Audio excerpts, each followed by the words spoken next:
Hello बच्चों, क्या हाल चाल, कैसे हैं आप सब। स्वागत है आप सभी का बेटा नीट सिलेक्शन एक्सप्रेस में। और ये एक्सप्रेस रुकेगी बेटा आपके सिलेक्शन के बाद। तो आज बच्चों हम क्या करने वाले हैं, आज हम करेंगे बेटा मैग्नेटिज्म एंड मैटर के ढेर सारे सवाल। साथ ही साथ आपको उसके साथ जो रिलेटेड कॉन्सेप्ट भी होगा वो भी आपको यहां पर क्लियर हो जाएगा। तो मतलब ये कंप्लीट पैकेज है जिसके अंदर आपका रिवीजन हो जाएगा with lot of question practice. तो चलिए बच्चों बिना वक्त जाया करे एक सेकेंड का भी शुरुआत करते हैं आज का डिस्कशन। पहला सवाल सीबीएसई आईपीएमटी 2014 और यहां पर हमारे ऑपरेटर ने लिखा हुआ है कुछ कुछ AMM कर दिया है, तो कोई बात नहीं इसके लिए, तो यहां से इसको काट देते हैं। सवाल पर आते हैं। The following figure shows the arrangement of the bar magnet in different configuration. Each magnet has magnetic dipole moment M. Which configuration has highest net magnetic dipole moment? तो सबसे ज्यादा डाइपोल मूवमेंट किस ओरिएंटेशन के अंदर होगा ये आपको बताना है बेटा। मैग्नेटिक मूवमेंट जो है वो एक वेक्टर क्वांटिटी है, एंड अगर वेक्टर क्वांटिटी है तो उसका रिजल्टेंट जो होगा वेक्टर की तरह लिखोगे, that is m1 square plus m2 square plus twice m1 m2 cos theta. और डायरेक्शन क्या होती है मैग्नेटिक मोमेंट की, ये होती है बेटा साउथ से नॉर्थ की तरफ। तो साउथ से नॉर्थ की तरफ, साउथ से नॉर्थ की तरफ, तो इनके बीच में एंगल कितना हो गया 90 डिग्री। साउथ से नॉर्थ की तरफ ये हो गया साउथ से नॉर्थ की तरफ, ये तो कैंसिल ही हो गया, तो इसमें मैग्नेटिक मोमेंट कितना 0। यहां पर साउथ से नॉर्थ, ये इधर साउथ से नॉर्थ, इनके बीच में एंगल कितना 30 डिग्री। ये साउथ से नॉर्थ, ये साउथ, ये कितना 60, 90 30 60। जैसे जैसे एंगल बढ़ता जाता है कॉस की वैल्यू क्या होती जाती है, कम होती जाती है। तो जितना कम एंगल उतनी ज्यादा कॉस की वैल्यू, रिजल्टेंट उतना ज्यादा हो जाएगा। तो that means option 3 is absolutely correct. कोई कैलकुलेशन की रिक्वायरमेंट नहीं है, कुछ नहीं करना, सीधा सोचो 90 30 60। cos 60 होता है 1/2, cos 90 होता है 0 और cos 30 होता है √3/2। जितना एंगल छोटा होगा उतना ज्यादा cos की value. Option 3 correct. Next, a bar magnet of magnetic moment capital M and poles and small m is cut into two parts of equal length. The magnetic moment and pole strength of either part is। तो ये magnetic movement और pole strength पे क्या फर्क पड़ेगा अगर मैं एक बार मैग्नेट जो इस तरीके से है उसको बीच से ऐसे कट कर दूं। तो दोनों की लेंथ जो कह रहा है ये कितनी कह रहा है, सेम कह रहा है, तो दिस इज L/2 और दिस इज L/2। पहले क्या होगा, पहले कंडीशन ऐसे होगी कि भाई ये टोटल लेंथ मान लो L है और इनकी पोल स्ट्रेंथ जो है वो कुछ इस तरीके से है +m -m। तो इसका मैग्नेटिक मोमेंट कितना हो जाएगा, ये हो जाएगा m × L। क्लियर। यहां पर अगर मैं बात करूं तो बेटा जब हम लोग लेंथ के अलोंग काटते हैं, इस तरीके से काटते हैं, लेंथ के परपेंडिकुलर काटते हैं, उस केस में आपका पोल स्ट्रेंथ चेंज नहीं होती है। पोल स्ट्रेंथ आपकी तब बदलेगी जब आप उसको एरिया के अलोंग कट करोगे। यानी कि आप यहां पे नोट कर सकते हो कॉन्सेप्ट इज की जो पोल स्ट्रेंथ है वो डायरेक्टली प्रोपोर्शनल टू एरिया। बेटा स्मॉल m बना रहा हूं मतलब पोल स्ट्रेंथ की बात कर रहा हूं। तो पोल स्ट्रेंथ आपका डायरेक्टली प्रोपोर्शनल टू एरिया है। जब पोल स्ट्रेंथ कम होगी तब आपका एरिया क्या होगा, मतलब जब एरिया कम होगा तब आपकी पोल स्ट्रेंथ चेंज होगी। क्लियर। और आपका जो मैग्नेटिक मोमेंट होता है कैपिटल M वो प्रोपोर्शनल होता है वॉल्यूम के। तो यहां पर आपने क्या करा है, लेंथ को कम किया है। तो इस हिस्से का जो हो जाएगा अब ये इस तरीके से रह जाएगा +m -m और लेंथ हो जाएगी L/2। तो बेटा यहां पर आ जाएगा कैपिटल M डैश, ये हो जाएगा m L/2 यानी कि m/2। तो मैग्नेटिक मोमेंट आधा हो गया और पोल स्ट्रेंथ सेम रहेगी। मैग्नेटिक मोमेंट आधा हो गया, पोल स्ट्रेंथ सेम रहेगी, यानी कि ऑप्शन 3 आपका हो जाएगा सही। Clear. Next, if the magnet is cut into 4 equal parts such that their length and breadth are equal, pole strength of each part is। Pole strength की बात हो रही है यहां पर, और इसने बोला है कि उसको आपने 4 इक्वल पार्ट में कट किया है, such that their length and breadth are equal। उनकी लेंथ और ब्रेड्थ क्या रखी है आपने, इक्वल रखी है। ये आपके पास इस तरीके से था ना, आपने इसके 4 हिस्से कर दिए, आपने इसके 4 हिस्से कर दिए। क्या इस हिसाब से पोल स्ट्रेंथ पे कोई फर्क पड़ेगा, पोल स्ट्रेंथ पे बेटा कोई फर्क नहीं पड़ेगा, हर एक की पोल स्ट्रेंथ सेम रहेगी यानी कि m। Clear. Pole strength is directly proportional to area. जब तक एरिया नहीं बदलेगा तब तक आपकी पोल स्ट्रेंथ चेंज नहीं होगी। Next, a thin bar magnet of length 2L is bent at the midpoint so that the angle between them is 60 degree and the new length of the magnet is, तो नई length बतानी है magnet की, magnet की length की बात हो रही है। तो बेटा मैग्नेट की जो लेंथ होती है उसका मतलब होता है जो आपके एक्चुअल पोल्स हैं, यानी कि नॉर्थ पोल और साउथ पोल, उनके बीच की दूरी कितनी है, that is the length of the magnet. जब ये बार मैग्नेट सीधी थी उस केस में यहां पर प्लस एम, यहां पर लेट सपोज ये माइनस एम, तो ये आपकी हो जाएगी लेंथ ऑफ द मैग्नेट। अब आपने क्या करा, ये 12 लेंथ की थी, अब आपने इसको बीच में से ऐसे बेंड कर दिया, ऐसे बेंड कर दिया, तो जब ऐसे करके बेंड करोगे तो क्या हो जाएगा, ये लेंथ एल और ये लेंथ एल। अब यहां पर आ गया आपका प्लस एम, यहां पर आ गया आपका माइनस एम, और इनके बीच का एंगल कितना है, 60 डिग्री। ध्यान से सुनिएगा, ये 60 है, ये 60 है, ये लेंथ एल है, ये लेंथ एल है, तो ये दोनों एंगल क्या होंगे, 60 होंगे। ये भी भाई ये दोनों अगर ये लेंथ बराबर है तो मतलब ये आइसोसेलेस तो वैसे ही बन गया, तो इसका मतलब ये दोनों एंगल भी क्या होंगे, सेम, साइड इनकी सेम होती है, उनके एंगल भी सेम होते हैं। तो ये 60 है तो ये भी 60, तो दैट मींस ये क्या बन गया, इक्विलेटरल ट्राइंगल। तो ये एल, तो बेटा ये डिस्टेंस भी कितना हो जाएगा, एल हो जाएगा। तो दैट मींस कोई कैलकुलेशन रिक्वायरमेंट नहीं है, the correct answer is option 4, that is L. Clear. यहां पर आपको नई लेंथ बतानी थी। लेंथ का मतलब होता है बेटा क्या, एक्चुअल पोल्स के बीच का लेंथ। अगर मैं आपको उसका कॉन्सेप्ट के अंदर लेके जाऊं तो देखो, ये आपके पास पोल्स होते हैं, जो पोल्स होते हैं ना वो बिल्कुल कोने में नहीं होते हैं, वो थोड़े से अंदर की तरफ होते हैं, ये प्लस एम और माइनस एम। तो ये जो लेंथ है, ये जो पूरी लेंथ है, this is your geometric length, this is your geometric length. And ये जो अंदर की जो पोल्स के बीच की लेंथ है, ये आपकी होती है मैग्नेटिक लेंथ, ये होती है मैग्नेटिक लेंथ। क्लियर। ये होती है मैग्नेटिक लेंथ, और इनका रेशियो क्या होता है, अगर ये मैग्नेटिक लेंथ है और ये आपकी ज्योमेट्रिक, ये आपकी मैग्नेटिक लेंथ है और ये आपकी ज्योमेट्रिक लेंथ है, तो इनका जो रेशियो होता है दैट इज इक्वल टू 5/6। कितना होता है, 5/6 होता है। ठीक है, 0.8333। चलिए next, the north pole of 40 ampere metre is placed 20 centimetre apart from a south pole of 80 ampere metre. Calculate the distance of a point from the south pole on the line joining the two pole where the resultant field due to these pole is 0। मतलब आपके पास दो individual poles है, एक north pole है, एक south pole है, उनके बीच का डिस्टेंस कितना है, 20 सेंटीमीटर। दोनों की पोल स्ट्रेंथ आपको गिवन है, तो आपको बताना है कि कहां पर आपकी मैग्नेटिक फील्ड जो है वो 0 होगी इन दोनों पोल्स की वजह से, रिजल्टेंट फील्ड कहां पर 0 होगी। सो यहां पर आपको कॉन्सेप्ट क्या है, कॉन्सेप्ट इज मैग्नेटिक फील्ड जो होती है, magnetic field due to a single pole, magnetic field due to single pole, single pole, एक पोल की वजह से जो मैग्नेटिक फील्ड होती है that is equal to μ0 m upon 4πr²। अब अगर आपका नॉर्थ पोल है जिसको हम पॉजिटिव पोल कहते हैं तो वहां से तो होगी अवे, और साउथ पोल को नेगेटिव मानते हैं तो वहां पर अंदर की तरफ आएगी। क्लियर, यानी कि टूवर्ड्स होगी। अब यहां पर हमारे पास दो पोल्स है, एक पोल है हमारा पॉजिटिव m और एक पोल है हमारे पास नेगेटिव m। क्लियर, यानी कि एक नॉर्थ पोल और एक साउथ पोल है। इसकी पोल स्ट्रेंथ 40 एम्पियर मीटर, इसकी कितनी हो जाएगी 80 एम्पियर मीटर। ऐसा ही है, इस तरीके से है। क्लियर, इसी तरीके से है, एक 40 और एक 80 है, दोनों के बीच का डिस्टेंस, दोनों के बीच का डिस्टेंस 20 है। नाउ पॉजिटिव वाले की वजह से फील्ड कैसे होती है, अवे, और नेगेटिव वाले की वजह से कैसे होती है, टुवर्ड्स। तो दिस इज नेगेटिव, ये पॉजिटिव।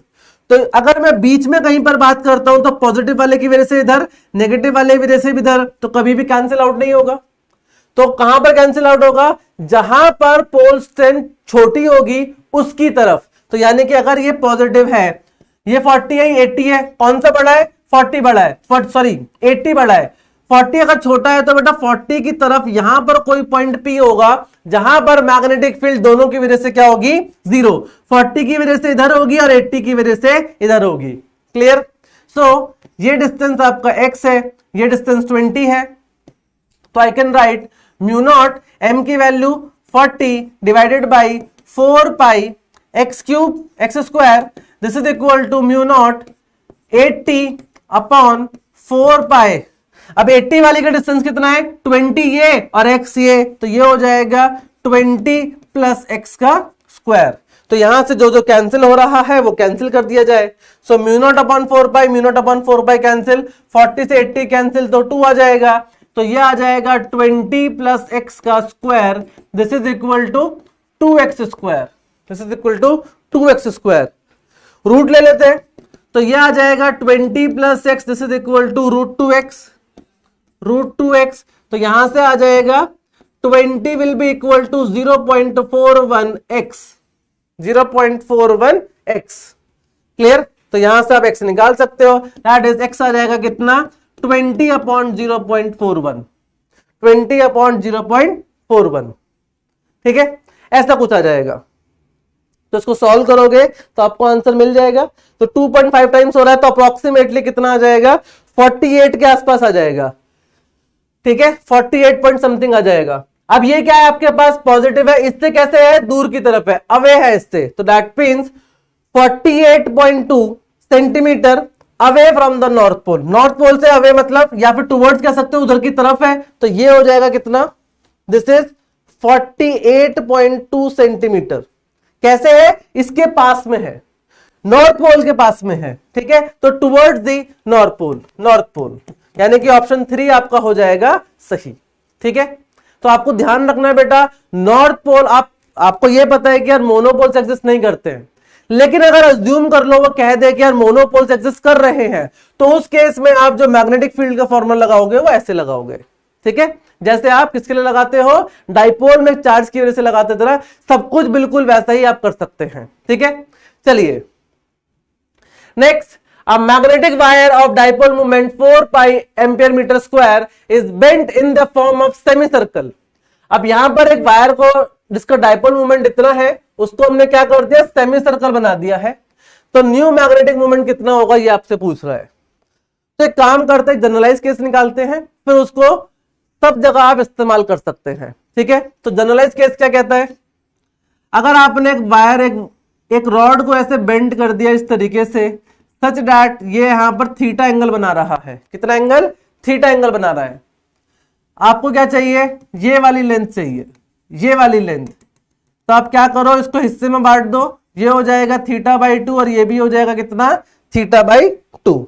ठीक, ये इसका रेडियस होगा लेट से r, ये रेडियस होगा r, तो ये कितना हो जाएगा, ये क्या हो जाएगा, ये आ जाएगा r साइन थीटा बाई 2। तो टोटल लेंथ कितनी हो जाएगी, 2r साइन थीटा बाई 2। तो नई लेंथ क्या हो जाएगी, 2r साइन थीटा बाई 2। लेकिन आपको बेटा रेडियस पता नहीं होगा, हर बार जरूरी नहीं है कि आपको पता हो। पिछले केस में आपको पता था क्योंकि उसने मिड पॉइंट से बेंड किया था, लेकिन यहां पर आपको हो सकता ना पता चले। तो अब क्या करेंगे, अब हम ये काम करेंगे, काम करते हैं, अगर इस वायर की ओरिजिनल लेंथ क्या थी, लेट से L थी, इस वायर की लेट से ओरिजिनल लेंथ क्या थी, L थी, तो हम लोग क्या करेंगे, अब हमने क्या करा, इसको बेंड कर दिया। अब इसको क्या कर दिया, बेंड कर दिया। एंगल कितना बना रहा है, थीटा बना रहा है, तो दैट मींस ये हो जाएगा L equal to R theta.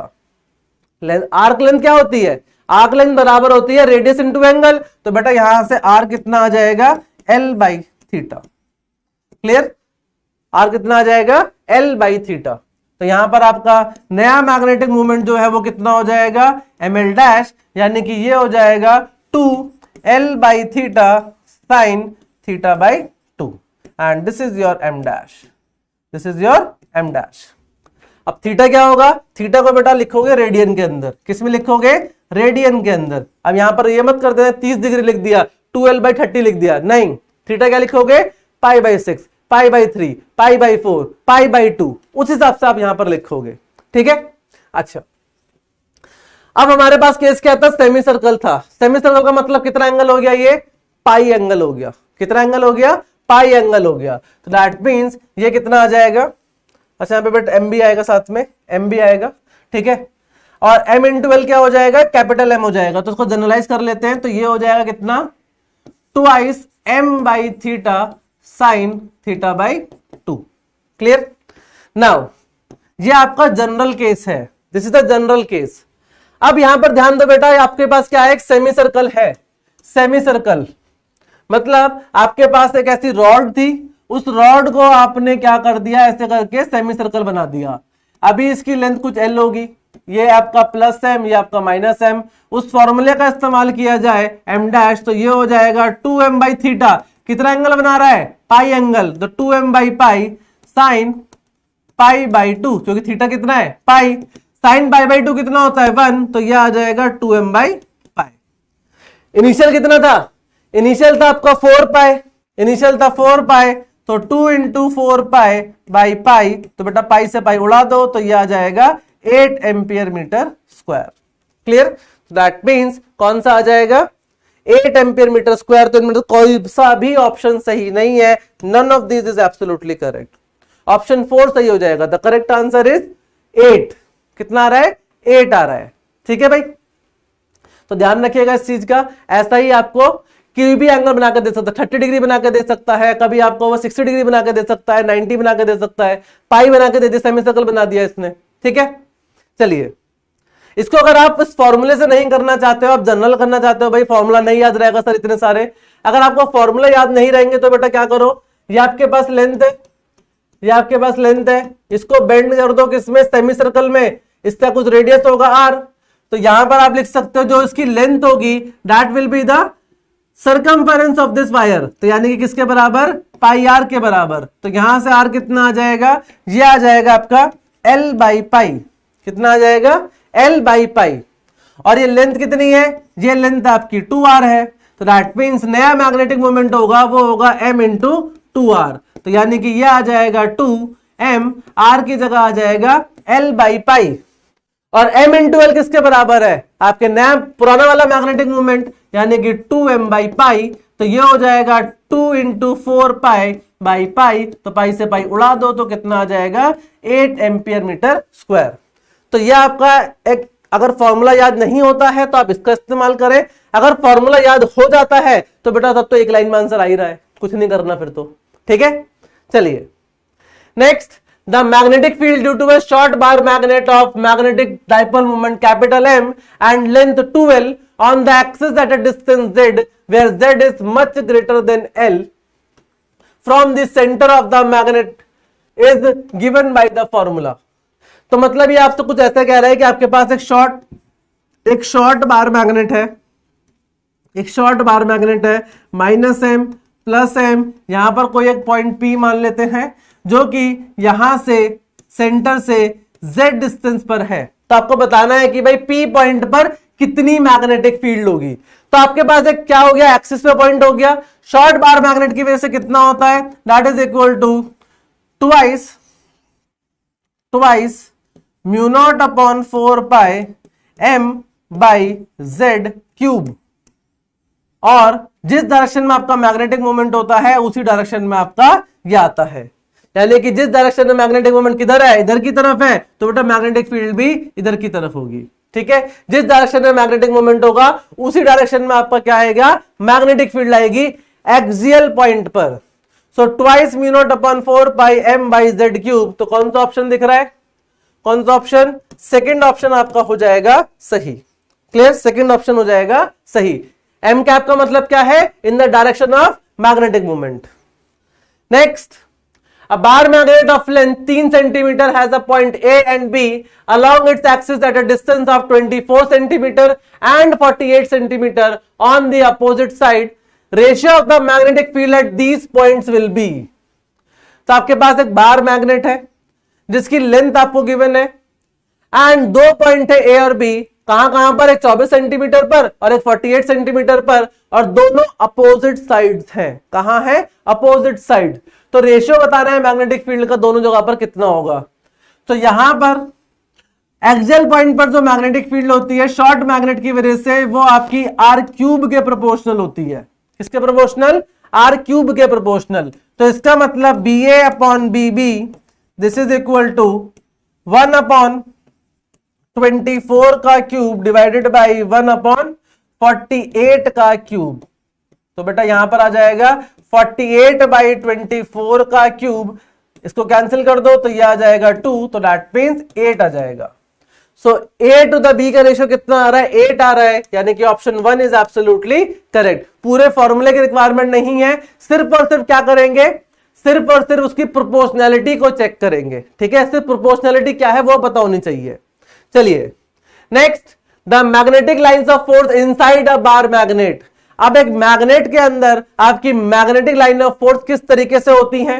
ये अगर आपके पास ऐसे बार मैग्नेट है, ये नॉर्थ पोल है, ये साउथ पोल है, तो नॉर्थ से निकलेंगी साउथ में जाएंगी और अंदर जो है वो साउथ टू नॉर्थ हो जाती है। नॉर्थ से निकलेगी साउथ में जाएगी, नॉर्थ से निकलेगी साउथ में जाएगी और फिर उसके अंदर आ जाएगी। साउथ से नॉर्थ होगी इनसाइड द बार मैग्नेट।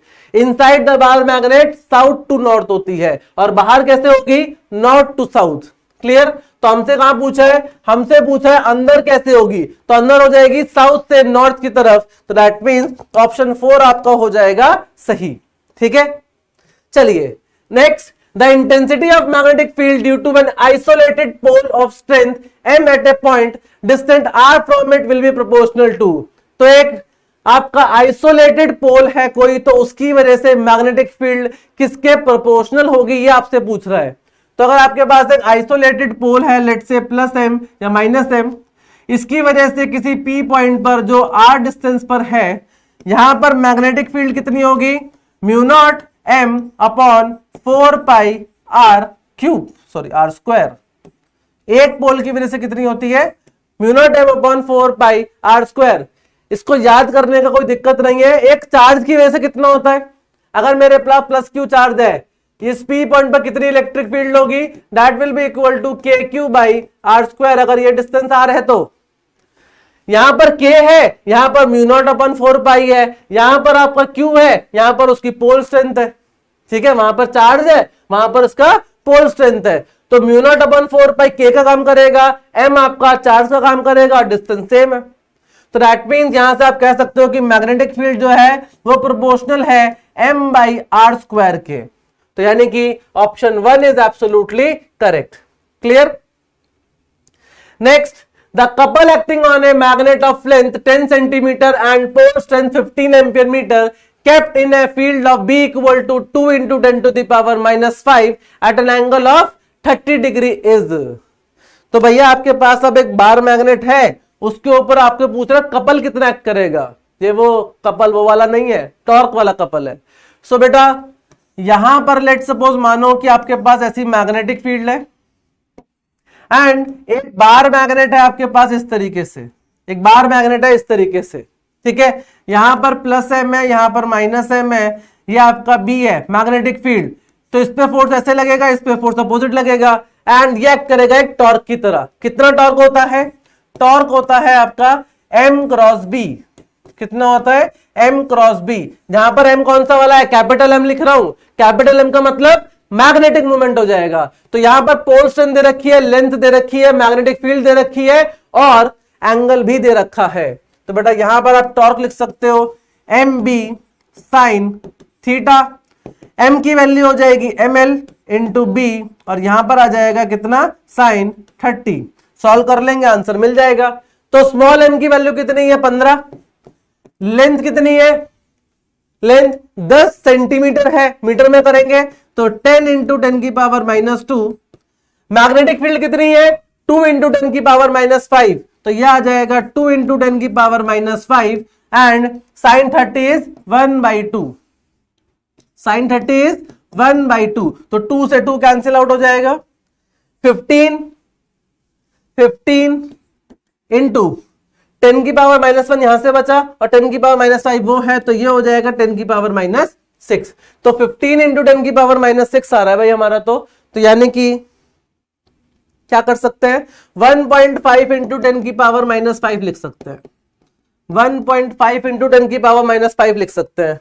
तो that means option 1 is absolutely correct. 10 की पावर -6 देख के सही आंसर मत लगा देना, यहाँ पे 1.5 लिखा हुआ है, ठीक है। This was the question asked in AMU Aligarh Muslim University 2006। Clear. चलिए next, a bar magnet is held at right angle to a uniform magnetic field.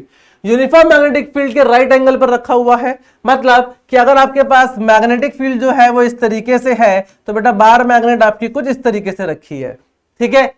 The couple acting on the magnet is to be halved. अब इस time पर जो torque लग रहा होगा, couple लग रहा होगा, उसको आधा करना है, हाफ करना है, bye rotating it from this position, इस पोजिशन से रोटेट करके। मतलब अभी जो इसके ऊपर टॉर्क लग रहा होगा उसका आधा मुझे टॉर्क करना है, तो मैं इसको कितना रोटेट करूं, यह सवाल है। तो बेटा टॉर्क क्या होता है, टॉर्क होता है M क्रॉस B। अभी इस कंडीशन में क्या हो रहा होगा, मैग्नेटिक मूवमेंट कुछ इस तरीके से, मैग्नेटिक फील्ड इस तरीके से, तो बेटा इनके बीच में एंगल कितना, 90 का। तो इस टाइम पर टॉर्क कितना लग रहा होगा, इस टाइम पर टॉर्क लग रहा होगा MB के बराबर, क्योंकि sin 90 हो जाएगा कितना, 1। अब मुझे क्या करना है, मुझे कह रहा है कि T डैश कर दो कितना, T/2 कर दो। T डैश जो है वो T/2 कर दो, यानी कि कितना कर दो, MB/2। और वो कैसे करना है, रोटेट करके करना है। तो that means MB sin theta, मतलब कि आपके पास मैग्नेटिक फील्ड इस तरीके से और आपका बार मैग्नेट कुछ इस तरीके से हो जाएगा, सच दैट ये एंगल होगा कितना, theta. This angle is theta. और हमें क्या बताना है कि कितना रोटेट करना है। पहले वो ऐसा था, अब मैं ऐसा कर रहा हूं, तो रोटेशन मुझे बतानी है कि रोटेशन कितनी होगी, ठीक है। तो यहां से आ जाएगा कितना, MB से MB कैंसिल, तो ये आ जाएगा sin थीटा इक्वल टू 1/2, तो थीटा कितना आ जाएगा, 30 डिग्री। तो मतलब मैग्नेटिक बार मैग्नेट और मैग्नेटिक फील्ड के बीच का जो एंगल है वो कितना होना चाहिए, 30 डिग्री होना चाहिए। कितना रोटेट कर दूं, 60 डिग्री रोटेट कर दूं, तो 60 डिग्री मुझे क्या करना पड़ेगा, रोटेट करना पड़ेगा। Angle of rotation, this is the angle of rotation alpha, ये निकालना है। तो अल्फा क्या हो जाएगा, ये हो जाएगा 90 माइनस थीटा, that is 90 minus 30 equal to 60 degree. तो 60 डिग्री रोटेट करूंगा तब आपको आंसर मिलेगा, यानी कि option 1 is absolutely correct. Next, a bar magnet is hung by a thin cotton thread in a uniform horizontal magnetic field and is in equilibrium state। कौन सी state में है भाई, इक्विलिब्रियम स्टेट में है। इक्विलिब्रियम स्टेट कब आती है, जब आपकी पोटेंशियल एनर्जी क्या हो, मिनिमम हो। और मिनिमम कब होती है, पोटेंशियल एनर्जी होती है माइनस का m.b। फॉर्मूला लिखें तो यह आ जाएगा MB cos थीटा। मिनिमम कब होगा, मिनिमम होगा U minimum at theta equal to 0 degree, क्योंकि वहां पर पोटेंशियल एनर्जी क्या होगी, मिनिमम होगी, -MB के बराबर। तो इसका मतलब उसने आपको यह बता दिया कि अभी अगर मैग्नेटिक फील्ड ऐसे है तो बार मैग्नेट भी ऐसे ही रखी हुई है, सेम डायरेक्शन में है। The energy required to rotate it by 60 degree is W। अब जो एनर्जी रिक्वायर्ड है इसको रोटेट करने के लिए वो कितनी है, W है। So the torque required to keep the magnet in this new position is, तो इस नई पोजीशन में इसको होल्ड करने के लिए कितना टॉर्क रिक्वायर्ड होगा, ये आपसे पूछ रहा है। तो बेटा बेसिकली आपका जो एनर्जी की बात कर रहा है वो वर्क डन की बात कर रहा है, and that is equal to MB 1 minus cos theta, क्योंकि भाई इनिशियल एंगल कितना है, 0 है। इनिशियल एंगल कितना है, 0 है। अगर जनरल लिखोगे तो कितना आ जाएगा, ये आ जाएगा MB cos theta 1 minus cos theta 2। This is the work done, this is the work done, this is the work done. MB cos theta 1 minus cos theta 2। अब यहां पर थीटा 1 कितना है, 0, क्योंकि वो पहले क्या है, इक्विलिब्रियम स्टेट में है, ठीक है, स्टेबल इक्विलिब्रियम स्टेट में है। मतलब कि आपके दोनों के बीच में एंगल कितना होगा, 0 होगा, ठीक है। अच्छा, अब वो कह रहा है कि भाई यहां से उसको रोटेट करने में W अमाउंट का क्या है, एनर्जी खर्च हो रही है। कहां कितना रोटेट करना है, 60 डिग्री रोटेट करना है। तो ये आ जाएगा MB 1 माइनस cos 60 कितना होता है, cos 60 होता है 1/2। तो ये हो जाएगा कितना, MB/2। तो आपका वर्क आ गया यहां से कितना, mb/2। तो एक काम करते हैं, mb की वैल्यू निकाल लेते हैं, ये आ जाएगा 2w। कितना आ जाएगा, 2w। अब जब मेरी बार मैग्नेट और मैग्नेटिक फील्ड इनके बीच का एंगल 60 डिग्री हो चुका है रोटेशन की वजह से, तो बेटा टॉर्क आ रहा होगा। टॉर्क कितना आएगा, mb sin 60, और mb की वैल्यू कितनी है, mb की वैल्यू है 2w, और sin 60 कितना होता है, √3/2। तो 2 से 2 उड़ा दो, तो ये आ जाएगा √3w। तो यानी कि ऑप्शन 2 जो है वो होगा आपका एकदम सही।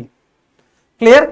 तो ये आपका नीट 2016 में एक सवाल आया था इस तरीके से, जहां पर आपको टॉर्क निकालना था नई पोजीशन के अंदर, ठीक है, और आपको वर्क दे रखा था रोटेशन का। अच्छा सवाल है, अच्छे कॉन्सेप्ट के अंदर इस्तेमाल होते हैं। पहला कॉन्सेप्ट कि भाई स्टेबल इक्विलिब्रियम के लिए आपकी मिनिमम एनर्जी होनी चाहिए, वो कब होगी, जब एंगल 0 होगा।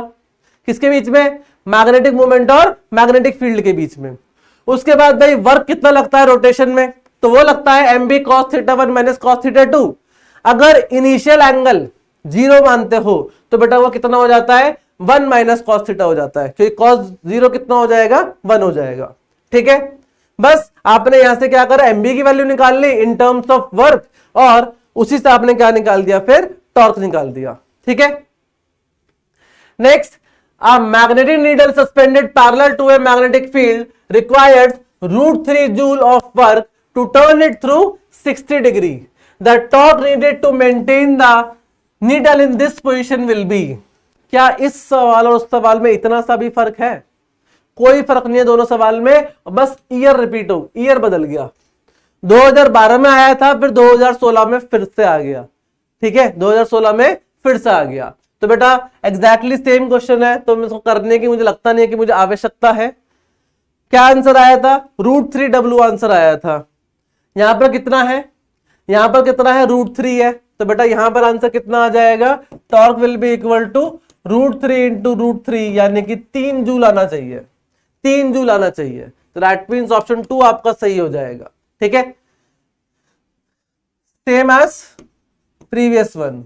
ठीक है, सेम एज प्रीवियस क्वेश्चन, जो हमारा पिछला सवाल था उससे इस कॉन्सेप्ट आप उठा सकते हैं। ठीक है, चलिए next, a bar magnet is placed in the position of stable equilibrium in a uniform magnetic field of induction B. If it is rotated through an angle 180 degree then the work is. तो work कितना लगेगा उसके rotation में, अगर वो stable equilibrium यानी कि 0 पर है, उसको अपोजिट करना है, 180 डिग्री रोटेट करना है। तो बेटा वर्क डन का फॉर्मूला भी बताया था, that is mb cos θ1 minus cos θ2। Initial कितना है, स्टेबल इक्विलिब्रियम। स्टेबल इक्विलिब्रियम का मतलब थीटा कितना, 0। उसके बाद रोटेट कितना करना है, 180। तो यह आ जाएगा mb cos 0 minus cos 180। cos 0 होता है 1 और cos 180 होता है -1, तो माइनस ऑफ -1, ये कितना आ जाएगा, ये आ जाएगा आपका 2mb। तो 2 MB का वर्क लगेगा वहां पर, यानी कि option 2 is absolutely correct. Clear. चलिए अगला सवाल, एक बार मैग्नेट है having a magnetic moment of this 2 × 10⁴ is free to rotate in a horizontal plane। एक horizontal magnetic field है इतनी, exists in the space। The work done in taking the magnet slowly from a direction parallel to the field to a direction 60 degree from the field is।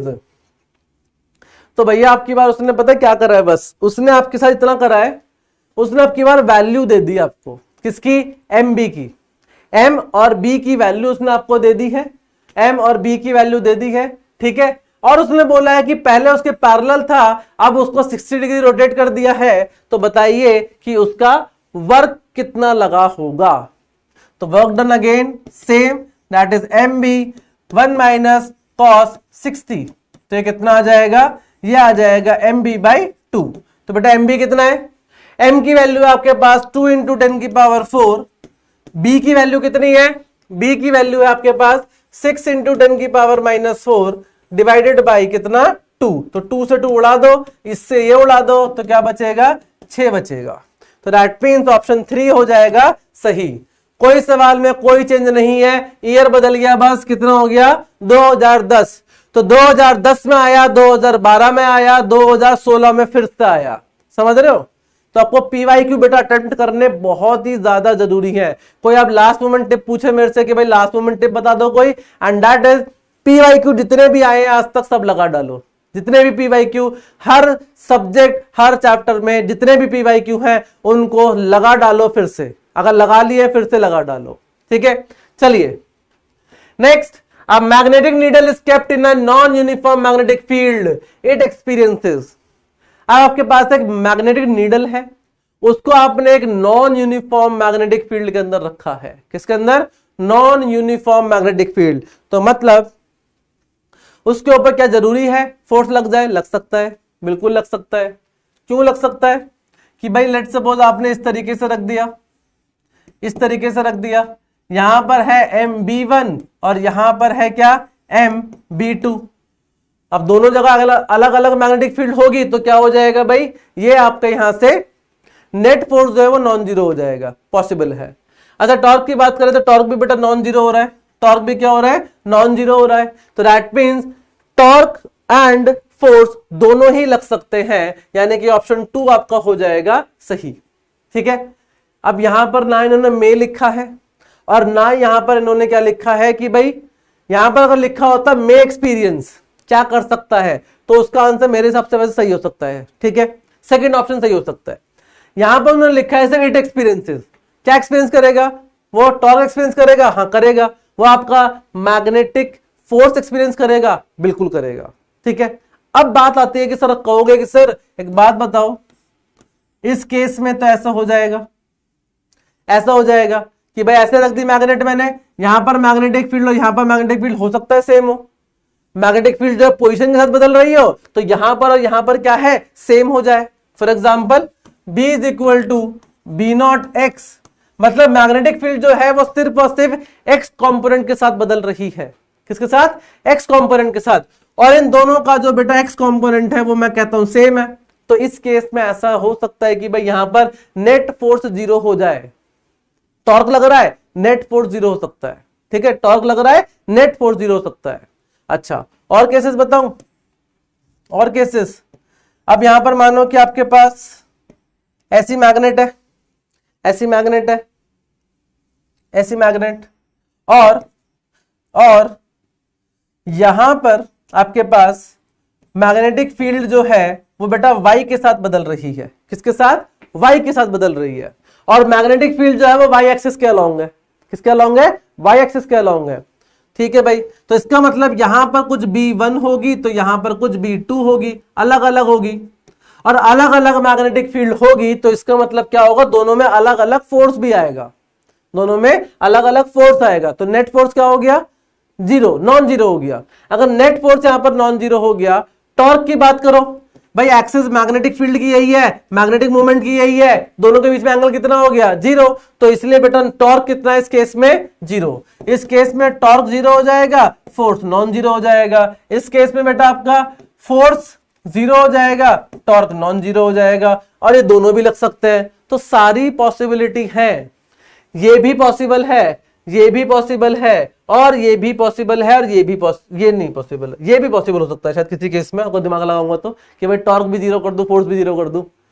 लेकिन point इस question का answer क्या हुआ sir? फिर बेटा यहां पर उसने कोई भी स्पेसिफिक बात करी नहीं है, तो मैं ये कहूंगा कि यार उसके अंदर दोनों पॉसिबल है, कि भाई फोर्स भी लग सकता है, टॉर्क भी लग सकता है। तो एक काम करते हैं, इसी को सही बोल देते हैं, ठीक है। अदरवाइज उनको मैं मेंशन करना चाहिए था कि कंडीशन क्या है। मेरे हिसाब से तो करेक्ट आंसर होना चाहिए इसका 2 हो जाना चाहिए फिर, क्योंकि दोनों चीजें लग सकती हैं। अब ये मैंडेटरी है कि दोनों चीजें लग सकती हैं। मैंडेटरी इसलिए हो जा रहा है, वर्ड यहां पे इसलिए यूज कर रहा हूं, क्यों? क्योंकि भाई अगर मेरे पास यूनिफॉर्म मैग्नेटिक फील्ड है तो वहां पर यह गारंटी है कि फोर्स जीरो है। यूनिफॉर्म मैग्नेटिक फील्ड के अंदर यह गारंटी है कि फोर्स जीरो है। टॉर्क जीरो हो भी सकता है, नहीं भी हो सकता, लेकिन फोर्स जीरो होगा। तो यहां पर बस इसीलिए ये पॉसिबिलिटी है कि फोर्स जीरो हो भी सकता है, नहीं भी हो सकता है, तो इसीलिए यहां पे मैं कौन सा ऑप्शन लगाऊंगा? सेकंड ऑप्शन लगाऊंगा कि भाई हाँ फोर्स जीरो नहीं भी हो सकता, ठीक है। Next, two bar magnets having same geometry with magnetic moments m and 2m are placed in such a way that their similar poles are on the same side, then its time period of the oscillation is t1. जब same pole साथ में है तब आपका time period कितना आ रहा है, t1 आ रहा है. एक कितना है, m है, और एक कितना है, 2m है. Now if the polarity of the one of the magnet is reversed, then the time period of the oscillation is t2. सो आपको बताना है क्या रिलेशन होगा. एम्स 2019 का सवाल है, ठीक है, एम्स 2019 का. सो सवाल क्या कह रहा है कि भाई टाइम पीरियड के बारे में बात करनी है. तो टाइम पीरियड का फॉर्मूला पहले समझ लेते हैं. ये होता है 2 pi under root I by M B, जहां पर आई हो जाएगा क्या, मोमेंट ऑफ इनर्शिया, एम हो जाएगा मैग्नेटिक मूवमेंट, और बी हो जाएगी मैग्नेटिक फील्ड. अब अगर मेरे पास कॉम्बिनेशन है, अगर मेरे पास कॉम्बिनेशन है इस तरीके से कि भाई एक मैग्नेट लगी हुई है, दूसरी मैग्नेट लगी हुई है, तो मैं क्या करूंगा, मैं भैया दोनों का नेट मोमेंट ऑफ इनर्शिया निकाल लूंगा, मैं नेट मैग्नेटिक मोमेंट लगा लूंगा और इसके अंदर रख दूंगा, फॉर्मूले के अंदर आंसर आ जाएगा. ठीक. अच्छा, पहले केस में क्या कहा, उसने कहा कि सिमिलर पोल एक साथ है, तो सिमिलर पोल एक साथ रख दो, तो मतलब दोनों का मैग्नेटिक मोमेंट क्या हो रहा है, एड ऑन हो रहा है. तो इस केस में जो एम नेट आएगा that will be equal to m plus 2m, यानी कि 3m हो जाएगा. अब आपने क्या कलर, एक की पोलैरिटी को रिवर्स कर दिया, तो ये साउथ, ये नॉर्थ, ये नॉर्थ, ये साउथ, तो एक इधर की तरफ है और एक इधर की तरफ है. तो एक का अगर m था तो एक का 2m, तो बेटा जो नेट मैग्नेटिक मोमेंट आएगा वो कितना आ जाएगा, वो आ जाएगा 2m माइनस m, यानी कि m आ जाएगा. तो क्या बदल रहा है, सिर्फ और सिर्फ मैग्नेटिक मोमेंट बदल रहा है. रिवर्स करने से मोमेंट ऑफ इनर्शिया के ऊपर कोई फर्क नहीं पड़ेगा. तो इसका मतलब T1 जो है वो इनवर्सली प्रोपोर्शनल किसके है, वो है 3m के, और T2 जो है वो इनवर्सली प्रोपोर्शनल किसके है, m के. तो बेटा साफ साफ पता चल रहा है कि T2 जो है वो बड़ा है किससे, T1 से. T2 is greater than T1, तो T2 जो है वो हो जाएगा बड़ा, यानी कि ऑप्शन 1 इज एब्सोल्युटली करेक्ट. आई बात समझ, क्लियर. चले आगे, चलिए फिर next. A thin rectangular magnet suspended freely has the period of oscillation equal to t. Now it is broken into two equal halves, each having half of the original length, and one piece is made to oscillate freely in the same field.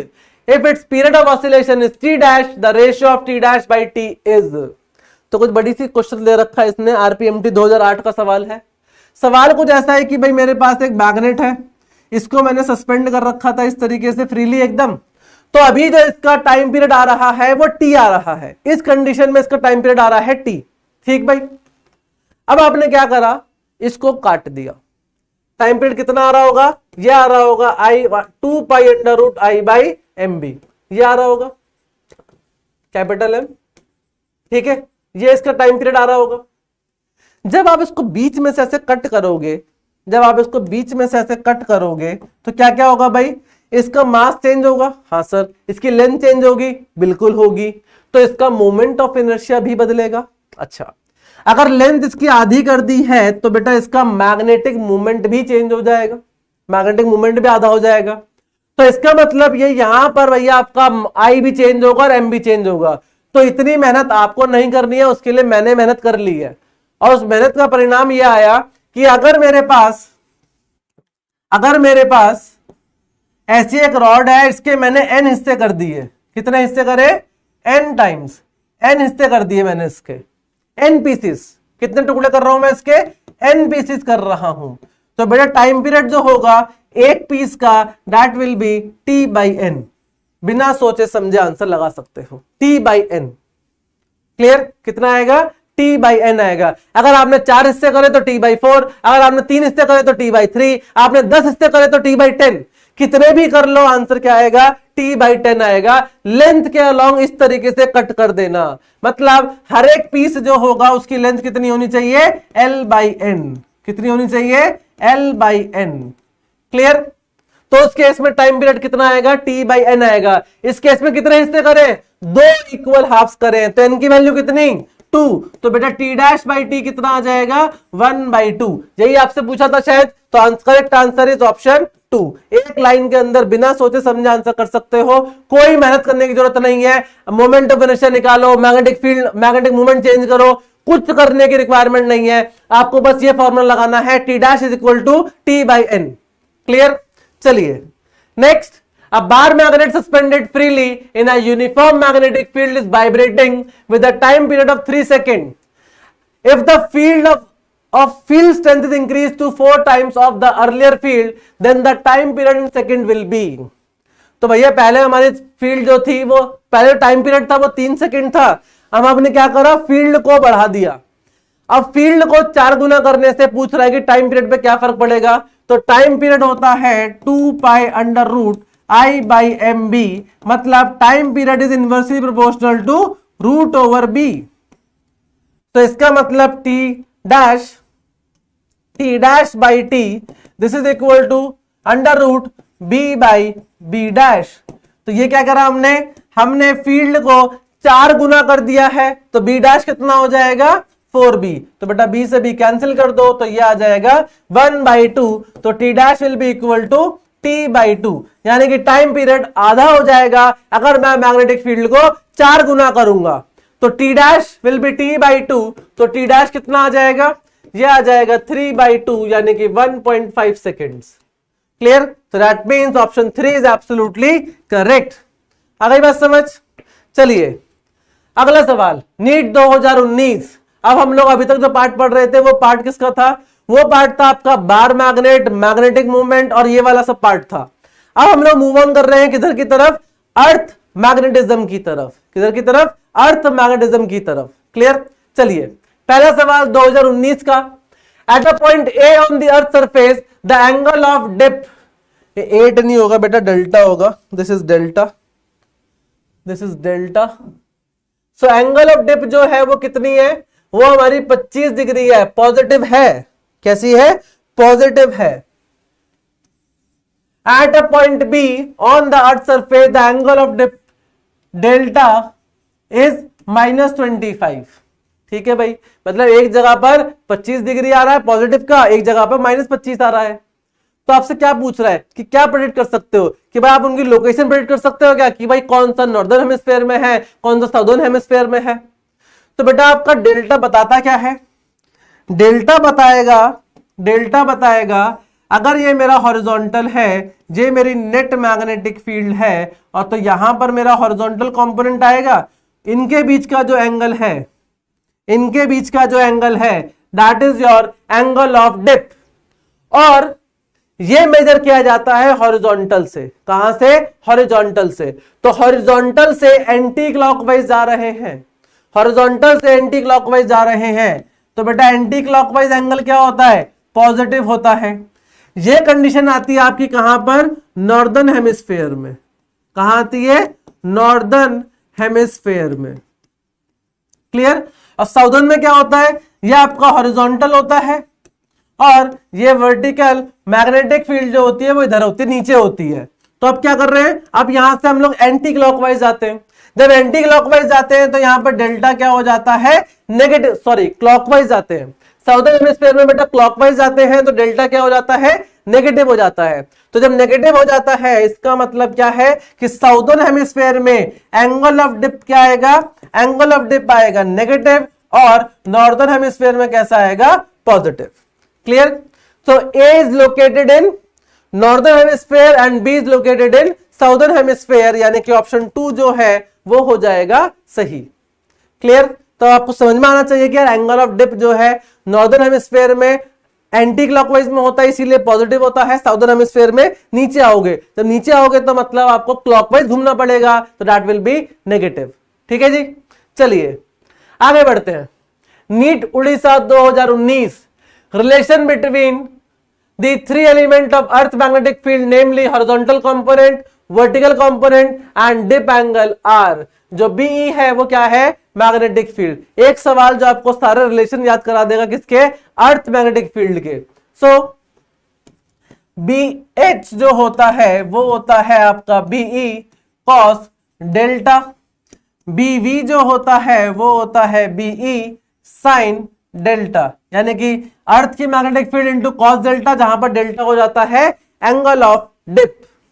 सो अगर मैं यहां पर BV by BH लिखूं तो ये क्या आ जाएगा, ये आ जाएगा आपके पास 10 डेल्टा। ठीक है जी। सवाल V equal to BE 10 delta, क्या ये बात सही है? गलत बात है, क्योंकि V जो है, BV जो है that is equal to BH 10 delta, ये सही है। ठीक है, ये सही है, तो ये गलत हो जाएगा। V equal to BE sine delta, ये भी बात गलत लग रही है। ये सही लग रही है? सही लग रही है, ये तो सही लग रही है। और H equal to BE cos delta, तो ये तो बिल्कुल सही लग रही है, तो ऑप्शन 2 आपका हो जाएगा सही। वर्टिकल कंपोनेंट साइन होता है गलत, ये गलत हो जाएगा। वर्टिकल कंपोनेंट मैग्नेटिक फील्ड के बराबर कर दिया, तो ये भी गलत। ठीक है जी, तो the correct answer is option 2। Next AIIMS 2018 का सवाल है भाई, the horizontal component of the earth magnetic field at any place, किसी भी जगह पर कितना है, 0.36 इंटू 10 की power -4 weber per metre square. If the angle of dip at that place is 60 degree, then the value of vertical component of the earth magnetic field, तो आपको vertical component की वैल्यू बतानी है, कितनी होगी, एंगल ऑफ डिप पता है और अर्थ की मैग्नेटिक फील्ड भी पता है। तो बेटा BV this is equal to B, vertical निकाल रहे हैं तो B साइन डेल्टा, तो ये आ जाएगा कितना, 0.36 इंटू 10 की पावर -4 इंटू साइन 60। साइन 60 कितना होता है, √3/2, तो 0.36 इंटू 10 की पावर -4 इंटू √3/2, ये हो जाता है अप्रोक्सीमेटली वैसे 0.86 इसके बराबर होता है। ठीक है, 0.86 के बराबर होता है। सो 0.36 और ये कितना है 0.86, तो यानी कि कुछ कम ही आएगा, और 10 की पावर क्या रहेगी, -4 रहेगी, तो दैट मीन्स ऑप्शन 2 आपका सही हो जाना चाहिए।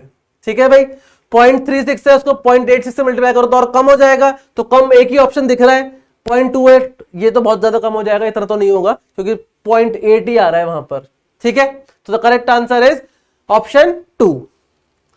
Next, if θ1 θ2 be the apparent angle of dip observed in two vertical planes at right angle to each other, then the true angle of dip θ is equal to, तो आपका जो magnetic meridian होता है, क्या होता है भाई, magnetic meridian, this is your magnetic meridian.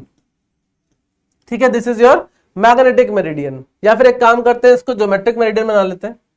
This is your geometric meridian, geographical meridian, this is a geographical meridian, और एक यहां पर इसके साथ मैं एक ऐसा एक प्लेन बनाता हूं, and this is your magnetic meridian, this is your magnetic meridian. ठीक है जी, this is your magnetic meridian. ये बन जाता है आपका एंगल ऑफ डिक्लिनेशन, किसके बीच में, ज्योग्राफिकल मेरिडियन और मैग्नेटिक मेरिडियन के बीच में। ये आपका मैग्नेटिक मेरिडियन के अंदर ये आपका हॉरिजॉन्टल हो जाएगा, ये आपका वर्टिकल हो जाएगा, this is vertical, this is horizontal, तो ये एंगल हो जाता है एंगल ऑफ डिप, ये आपका थीटा था। ठीक है, and this is the direction of net magnetic field. Clear? Now अब ये कह रहा है कि एक मैग्नेटिक मेरिडियन है, उसके दो परपेंडिकुलर प्लेन्स और है, observed in two vertical planes at right angle to each other, दो वर्टिकल प्लेन के अंदर देखा गया जो कि एक दूसरे से कैसे हैं, राइट एंगल पर है, तो ट्रू एंगल ऑफ डिप बताना है कितना होगा। तो बेटा इसके डायरेक्ट रिलेशन आपके लिए है, that is cot square theta, this is equal to cot square theta 1 plus cot square theta 2, ये आपका डायरेक्ट रिलेशन है। ठीक है, इसको बेटा tan के टर्म्स में भी लिख सकते हो, cot हो जाता है 1/tan, तो जो ऊपर लिखते हैं तो उसका आंसर आता है 10 की power -2 theta, this is equal to 10 की पावर -2 थीटा 1 प्लस 10 की पावर -2 थीटा 2, ये आपका आ जाता है 10 स्क्वायर, 10 के फॉर्म में। एक और फॉर्म में इसका आंसर आता है, that is 1/tan theta, 10 square theta, this is equal to 1/10 square theta 1 plus 1/10 square theta 2। अब आप इसका एलसीएम लो, अब आप इसका एलसीएम लो, फिर इसको सॉल्व करो। तब जाकर एक रिलेशन तब बनता है। तो डिपेंड करता है कि आपको कौन सी फॉर्म में क्वेश्चन पूछा गया है। इन जनरल पूछा जाता है इस फॉर्म में, देखो ये प्रीवियस ईयर ही है, ये भी जिपमर का 2017, जब आपका जुड़ा नहीं था नीट के अंदर तब का सवाल है। तो जिपमर 2017 में ये सवाल पूछा गया था। So the correct answer is option 1। ये आपका एपरेंट नहीं है, ये this is the true dip, this is your true dip, true angle of dip, ठीक है, ट्रू एंगल ऑफ डिप। ये दोनों क्या हो जाएंगे, एपरेंट हो जाएंगे। This will be apparent angle of dip, ठीक है। चलिए next, at the magnetic pole of earth the value of angle of dip is. तो पोल्स पर एंगल ऑफ डिप की वैल्यू क्या होती है, ये आपसे पूछ रहा है। तो बेटा ये आपके पास ऐसी अर्थ होती है, धरती माता, ठीक है। इन धरती माता के अंदर हम लोग मान के चलते हैं, ऐसा होता नहीं है, लेकिन मान के चलते हैं कि एक ऐसी मैग्नेट है इसके अंदर, यहां पर होता है नॉर्थ, यहां पर इसका साउथ। जो मैग्नेट नहीं है उसके पोल्स की बात हो रही है, जो मैग्नेट हम अज्यूम कर रहे हैं उसके पोल्स की बात हो रही है। अदरवाइज बेटा, अदरवाइज यहां पर आपका क्या होता है, यहां पर होता है आपका मैग्नेटिक साउथ और यहां पर होता है आपका मैग्नेटिक नॉर्थ, ठीक है। इस तरीके से नॉर्थ से फील्ड लाइन निकलेगी, कहां जाएगी, साउथ में ऐसे जाएगी, नॉर्थ में ऐसे निकलेगी, साउथ में ऐसे जाएगी, इस तरीके से, ठीक। ये आपका होता है इक्वेटर, इसके परपेंडिकुलर, इसके परपेंडिकुलर बनता है इस तरीके से बेटा इक्वेटर, ठीक। यहां पर मैग्नेटिक फील्ड कैसे है, ऐसे है, हॉरिजॉन्टल भी ऐसे ही होगा इस तरीके से। तो इसका मतलब यहां पर एंगल ऑफ डिप कितना होता है, 0 होता है। तो at equator angle of dip कितना हुआ, 0। कहां पर, एट इक्वेटर, एट इक्वेटर। अच्छा, पोल्स पर कितना होगा, ये आपके ऐसे मैग्नेटिक फील्ड अंदर की तरफ आ रही है, हॉरिजॉन्टल ऐसे है, तो ये बन गया कितना, 90। तो पोल्स पर एंगल ऑफ डिप कितना होता है, 90 होता है एट पोल्स। पोल्स पर एंगल ऑफ डिप कितना होता है, 90 होता है। और इक्वेटर पे कितना होता है, 0 होता है। हमसे क्या पूछा है, magnetic at the magnetic pole, poles पर कितना है, 90 है, तो यानी कि option 4 is absolutely correct. Clear. चलिए अगला सवाल, a dip needle in a plane perpendicular to magnetic meridian will remain. अब डिप नीडल है एक, ठीक है, उसको मैंने कहां रखा है, एक परपेंडिकुलर प्लेन में रखा है। किसके परपेंडिकुलर प्लेन में, मैग्नेटिक मेरिडियन के। मैग्नेटिक मेरिडियन वो प्लेन होता है जिसमें आपको ट्रू डिप मिलती है, और डिप नीडल जो है वो पॉइंट करता है किसकी तरफ, नेट मैग्नेटिक फील्ड की तरफ, ठीक है। अब मेरे पास एक प्लेन है जो कि मैग्नेटिक मेरिडियन के भी क्या है, परपेंडिकुलर है। तो बेटा उस केस में अगर परपेंडिकुलर मैग्नेटिक मेरिडियन के हो गया तो मतलब हॉरिजॉन्टल मेरा खत्म हो गया, हॉरिजॉन्टल मेरा खत्म हो गया, तो मतलब सिर्फ और सिर्फ क्या बचा, वर्टिकल।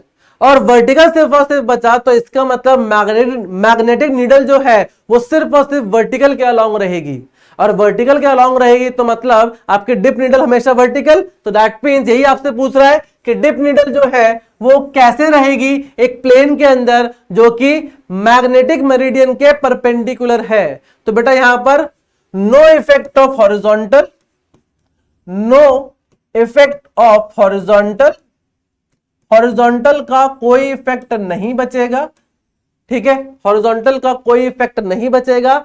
इसीलिए आपकी जो डिप नीडल है वो कैसे रहेगी, वर्टिकल रहेगी।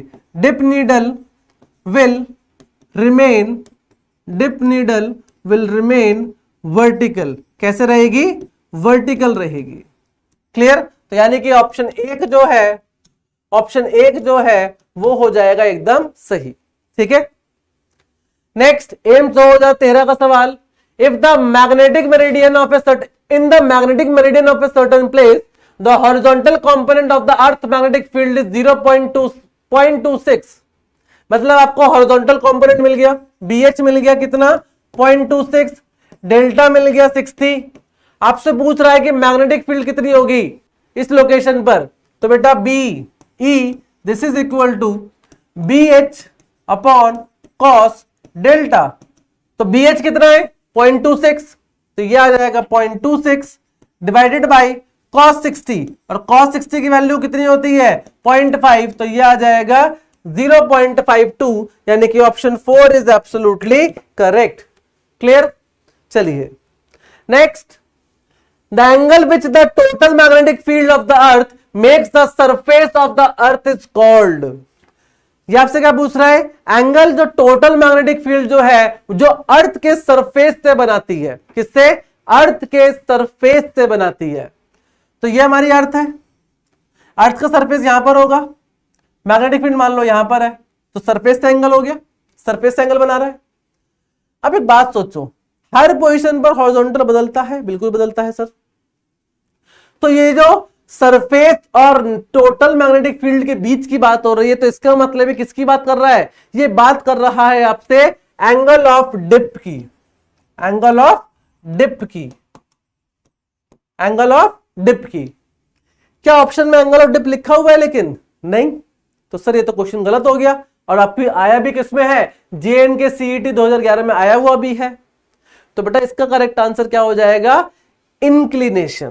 क्या हो जाएगा, इंक्लिनेशन। एंगल ऑफ डिप का दूसरा नाम क्या है, angle of inclination, angle of inclination. अब ऐसा क्यों आई है बेटा, अभी जो समझाया था नॉर्दर्न हेमिस्फेयर और साउदर्न हेमिस्फेयर वाली कहानी, ये उसी की बात हो रही है। साउदर्न हेमिस्फेयर में क्या होता है कि आपकी जो नेट मैग्नेटिक फील्ड है वो डिप करती है एज कंपेयर टू हॉरिजॉन्टल। ये हॉरिजॉन्टल है, उससे नीचे आ रही है इस तरीके से, तो डिप हो जाती है। लेकिन यही क्या हो जाती है, इंक्लाइंड कर जाती है, किससे, हॉरिजॉन्टल से। तो इसका मतलब इंक्लिनेशन बन जाता है। तो नॉर्दर्न हेमिस्फेयर में हम लोग उसको क्या कहते हैं, एंगल ऑफ इंक्लिनेशन, और साउदर्न हेमिस्फेयर में क्या कहते हैं, angle of dip. Clear. So the correct answer is angle of inclination, यानी कि fourth option is correct. Next, isogonic lines are those for which. अब आइसोगोनिक लाइंस क्या होती हैं, तीन तरह की लाइंस आपने पढ़ी होंगी, आइसोगोनिक, आइसोक्लिनिक एंड एक और होती है।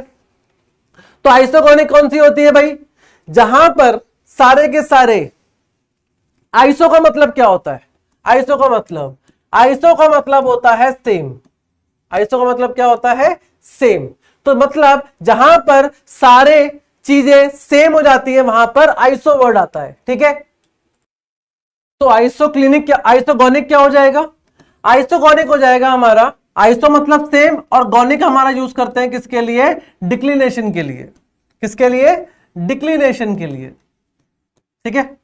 तो मतलब जहां पर सारे एंगल ऑफ डिक्लिनेशन क्या होंगे, सेम होंगे, उन सब को ज्वाइन कर दो, तो जो आपको लाइन मिलेगी that is your isogonic line. जहां पर डिक्लिनेशन सेम होगा उस लाइन को ज्वाइन कर दो, तो वो हो जाएगा आइसोगोनिक।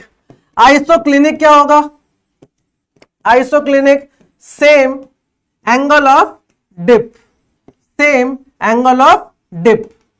एंड आइसोडायनेमिक भी होता है बेटा, आइसोडायनेमिक जहां पर क्या होगा, सेम हॉरिजॉन्टल मैग्नेटिक फील्ड, जहां पर सेम हॉरिजॉन्टल मैग्नेटिक फील्ड होगी वहां पर आपका आता है क्या, आइसोडायनेमिक्स।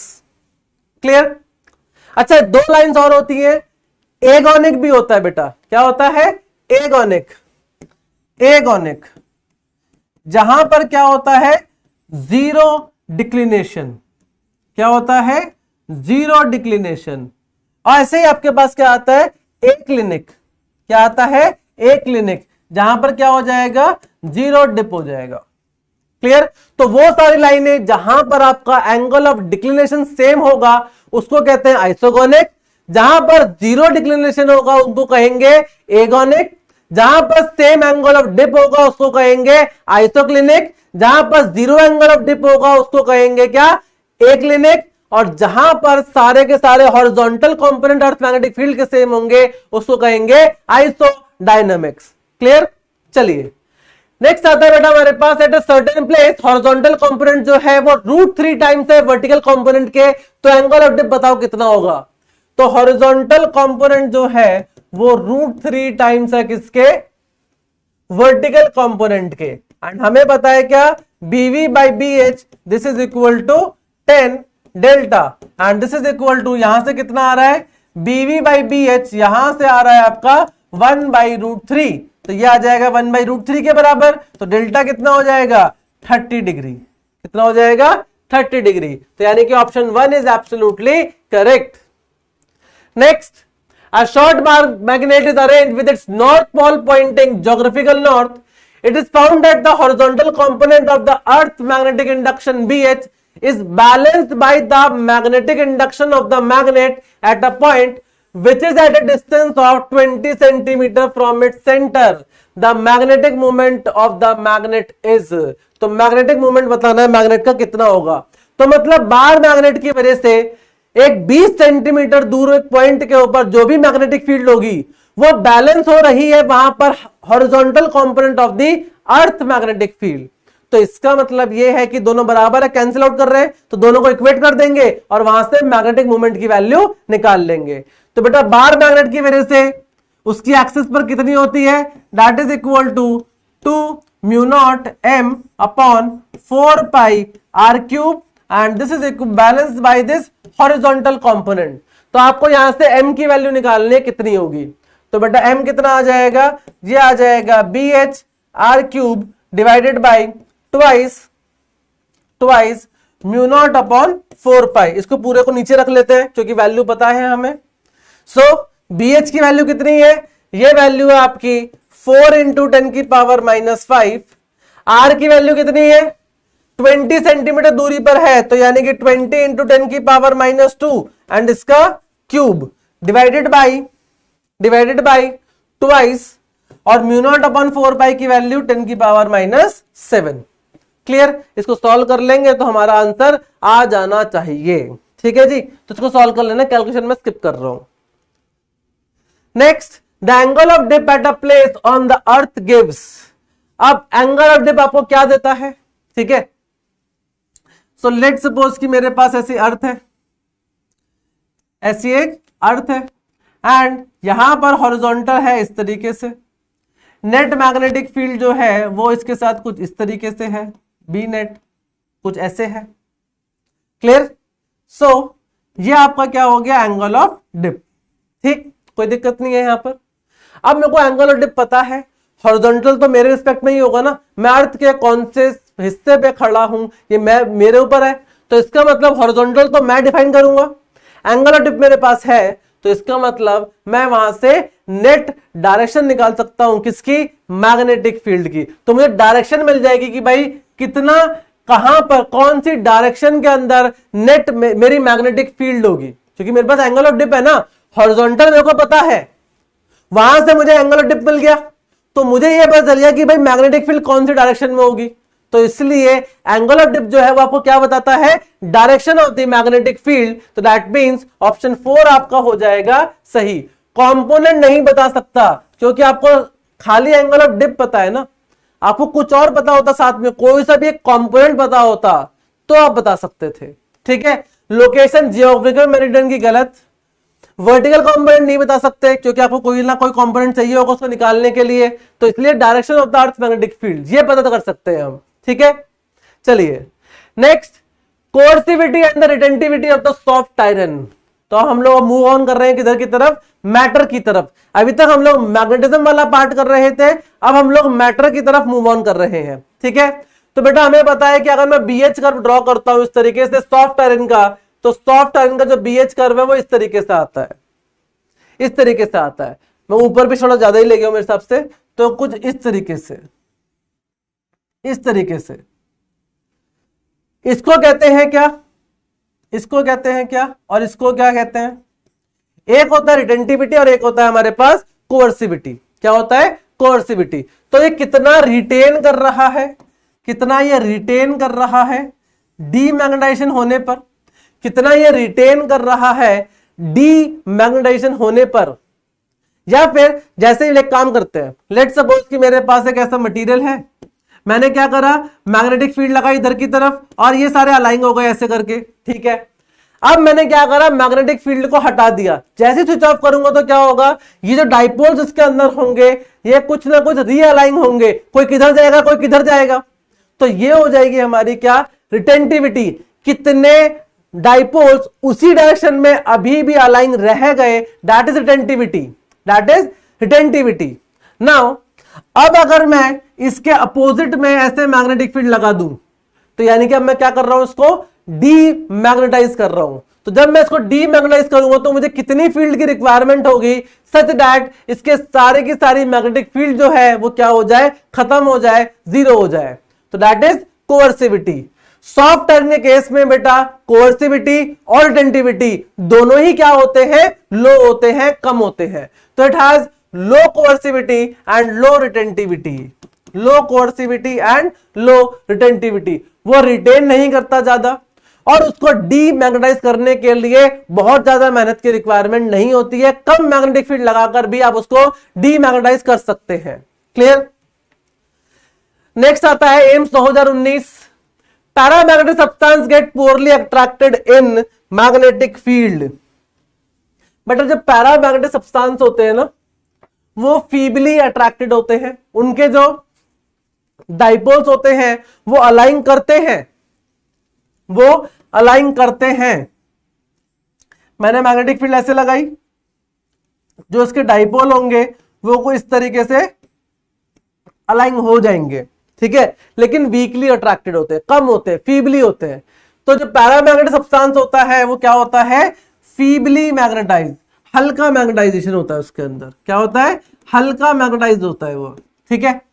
एंड रीजन क्या है, because magnetic dipoles are aligned along external magnetic field weakly. बिल्कुल सही बात है, क्योंकि मैग्नेटिक डाइपोल्स जो होते हैं अंदर वाले वो अलाइन तो करते हैं एक्सटर्नल मैग्नेटिक फील्ड के, लेकिन कैसे होते हैं, वीकली अलाइन करते हैं। कैसे अलाइन करते हैं, वीकली अलाइन करते हैं। तभी बेटा आपका जो मैग्नेटिक मटेरियल होता है कौन सा, पैरामैग्नेटिक, वो पुअरली अट्रैक्टेड होता है, बहुत ज्यादा अट्रैक्ट नहीं करता, बहुत ज्यादा अट्रैक्ट नहीं करता, पुअरली अट्रैक्ट करता है। और ये मूव करता है कहां से कहां, ये करता है वीक से स्ट्रॉन्ग मैग्नेटिक फील्ड की तरफ, वीक से स्ट्रॉन्ग मैग्नेटिक फील्ड की तरफ वो मूव करता है, ठीक है।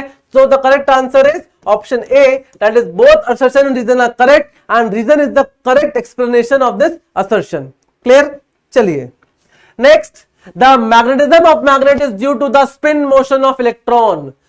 जो मैग्नेटिज्म होता है मैग्नेट का वो स्पिन के वजह से होता है। किसके स्पिन से, इलेक्ट्रॉन के स्पिन से। आपने स्पिन क्वांटम नंबर पढ़ा होगा, आपको पता होगा कि एक डब्बे के अंदर बेटा एक इलेक्ट्रॉन ऐसे होता है तो एक उसके अपोजिट होता है।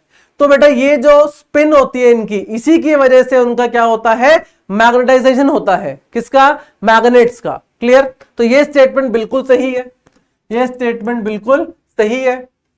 Dipole movement of electron is smaller than that due to orbit motion around nucleus. जो डाइपोल मूवमेंट है इलेक्ट्रॉन का वो क्या होता है, छोटा होता है then due to orbit motion around the nucleus. तो ये आपके पास दो तरीके से बात हो रही है, एक तो आपका स्पिन वाला जो स्पिन में हो रहा है, दूसरा कि आपके पास ऐसा न्यूक्लियस है और ये बाहर आपके पास ऐसा एक इलेक्ट्रॉन है जो कि इसके चारों ओर इस तरीके से घूम रहा है। तो इसकी वजह से भी एक हो सकता है भाई, एक आपके पास ऑर्बिट मोशन की वजह से होगा जो आपका इसके अंदर है, ऑर्बिट मोशन जो न्यूक्लियस के चारों तरफ घूम रहा है, और आपका स्पिन वाला है। तो ये कह रहा है कि डाइपोल मूवमेंट जो इलेक्ट्रॉन का है वो छोटा है किससे, आपके ऑर्बिटल मोशन से। लेकिन बेटा यहां पर ये कह रहा है कि डाइपोल मूवमेंट जो इलेक्ट्रॉन का है वो छोटा है then that due to orbit motion around the nucleus. ऐसा नहीं है, ठीक है, कोई छोटा नहीं होता है, कंपैरेबल होता है, ठीक है। तो इसलिए ये जो आपका रीजन है दैट इज रॉन्ग, ठीक है, reason is incorrect, this is wrong. The correct answer is option A, sorry correct answer is option 3। कि ये असर्शन तो सही है कि हाँ भाई जब मैग्नेटाइजेशन होता है मैग्नेट का due to spin motion of electron की वजह से होता है, ये बात बिल्कुल सही है। लेकिन the dipole movement of electron is smaller than that due to orbit motion around the nucleus, ये स्टेटमेंट आपकी यहां पर क्या हो जा रही है, गलत हो जा रही है, ठीक है। तो इसलिए correct answer is option 3। Next, magnetic susceptibility is negative for. अब मैग्नेटिक ससेप्टिबिलिटी किसके लिए नेगेटिव होती है, 2016 का सवाल है, बहुत पुराना सवाल नहीं है, और ऐसे बेसिक सवाल आते हैं इस चैप्टर से, ठीक है। तो बेटा आपकी जो मैग्नेटिक ससेप्टिबिलिटी है वो नेगेटिव होती है किसके लिए, डायामैग्नेटिक के लिए। किसके लिए, डायामैग्नेटिक के लिए। पैरामैग्नेटिक के लिए क्या होती है, पैरामैग्नेटिक के लिए, पैरामैग्नेटिक के लिए कायम जो होता है वो ग्रेटर देन 0 होता है, पॉजिटिव होता है और स्मॉल होता है, पॉजिटिव और स्मॉल, छोटा होता है। और आपका जो फेरोमैग्नेटिक होता है, फेरोमैग्नेटिक, उसके लिए बेटा जब आपका ससेप्टिबिलिटी होती है वो बहुत बड़ी होती है, किससे? 1 से। क्लियर? सो नेगेटिव किसके लिए होता है? डायमैग्नेटिक के लिए। पैरा के लिए पॉजिटिव होता है लेकिन स्मॉल होता है, और फेरोमैग्नेटिक के लिए कैसा होता है? बहुत बड़ा होता है, 1 से। तो the correct answer is option 4। Next, magnetic field of 1500 ampere per metre, ampere per metre दे रखा, देखो बेटा ध्यान से, यानी कि आपको इंटेंसिटी के बारे में बात हो रही है। Produces a magnetic flux of 24 into 10 की power -5 weber in a bar of iron of cross section 0.5 centimetre square, calculate permeability of the iron bar used. तो आपको परमिएबिलिटी बतानी है आयरन बार की कितनी होगी। तो परमिएबिलिटी मतलब हो गया क्या? म्यू की बात कर रही है, ठीक है, आपको म्यू निकालना है। तो म्यू कैसे निकालोगे? यहां से म्यू होता है हमारा रिलेशन क्या? B/H, जहां पर B हो जाएगी मैग्नेटिक फील्ड, H हो जाएगी आपकी intensity, intensity of magnetising field, magnetising field की। अब एक बात देखो, आपको फ्लक्स दे रखा है, एरिया दे रखा है, तो क्या यहां से मैग्नेटिक फील्ड नहीं निकाल सकते? बिल्कुल निकाल सकते हैं। तो बेटा फ्लक्स क्या होता है? BA के बराबर, तो B आ जाएगा 5/A। फ्लक्स कितना है? 24 into 10 की पावर -5। एरिया कितना है? 0.5 सेंटीमीटर स्क्वायर, तो 0.5 into 10 की पावर -4 उड़ा दो तो 1 आ जाएगा। 0.5 से इसको कैंसिल करोगे तो ये आ जाएगा कितना? That is 48। तो 48 into 10 की पावर -1 आ रहा है, यानी कि 4.8 आ रहा है। मैग्नेटिक फील्ड आ गई। बी अब एच आपके पास है तो म्यू निकाल सकते हैं, तो म्यू कितना आ जाएगा? ये आ जाएगा 4.8 divided by H which is 1500, which is 1500। तो इसको सॉल्व करोगे तो बेटा कितना आएगा? अब मैं इसको मान लेता हूं 1.5 मान लू, तो जब 1.5 मानोगे नीचे, इसको मैं ऐसे लिख रहा हूं, 1500 को मैं लिख रहा हूं 1.5 into 10 की पावर 3, ऐसे लिख सकता हूं। पॉइंट से पॉइंट को उड़ा दिया जाए तो यह आएगा 3.2 into 10 की पावर -3, 3.2 into 10 की पावर -3 आ रहा है बेटा। क्लियर? हो सकता है हम लोग यहां पर कुछ मिसप्रिंट किया हो या कोई सवाल में गलती करी हो। अगर मैं इसको 2.4 मान लूं तो शायद मेरा काम हो जाएगा। यहां पर एक पॉइंट और आ जाएगा तो ये हो जाएगा 0.48 और ये 0.48 बन जाएगा, यहां पर 10 की पावर -4 आ जाएगा। तो हो सकता है बेटा यहां पर कुछ एरर हो और ये 2.4 into 10 की पावर -5 हो। अगर ऐसा होगा तो उस केस में क्या हो जाएगा? 0.48 हो जाएगा और यहां पर आ जाएगा 10 की पावर -4। तो दैट मींस करंट सिचुएशन की बात कर लेते हैं, तो करंट सिचुएशन के हिसाब से बेटा यहां पर आना चाहिए 10 की पावर -3 और यही आपका सही हो जाएगा। ठीक है, कॉन्सेप्ट सीखो, वैल्यूज तो हो जाती हैं। ठीक है, next, the magnetic susceptibility of material of A rod is 299 and permeability of the vacuum is this, absolute permeability of the material of the rod is. तो आपको ससेप्टिबिलिटी दे रखी है और आपको एब्सोल्यूट परमिएबिलिटी पूछ रहा है, तो रिलेशन क्या होता है इनके बीच में? Mu is equal to mu naught 1 plus chi M, जहां पर काई एम क्या है? ससेप्टिबिलिटी। तो यह आ जाएगा 4 पाई इंटू 10 की पावर -7, 1 प्लस 299, तो ये हो जाएगा 300, तो यह आ जाएगा 1200 पाई इंटू 10 की पावर -4, तो यह आ जाएगा 1.2 पाई इंटू 10 की पावर -1। तो 1.2 इंटू 3 करोगे तो 3.6 आएगा और उससे थोड़ी सी ज्यादा कर दो और उसके बाद क्या लगा हुआ है? 10 की पावर -1 लगा हुआ है। ठीक है, सो कुछ कुछ दिख रहा है। सो ये आपका जो भी आंसर आएगा यही आपका सही है। यहां पे बेटा ऑप्शंस हो सकता है, मुझे लग रहा है कुछ गड़बड़ है। ठीक है, ऑप्शंस यहां पर कुछ गड़बड़ लग रहे हैं। ठीक है, पावर से बेसिकली गलती हो रखी है मेरे हिसाब से, क्योंकि 1 2 3 तीन ऑप्शन सही, तीन ऑप्शन मैच कर रहे हैं।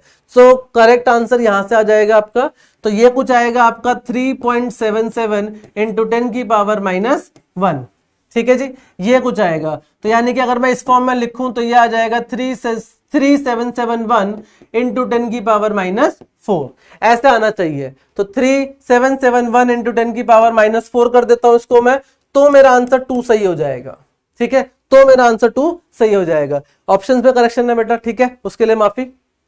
Next, susceptibility of a certain magnetic material is 400, 400 उसकी ससेप्टिबिलिटी है। कितनी?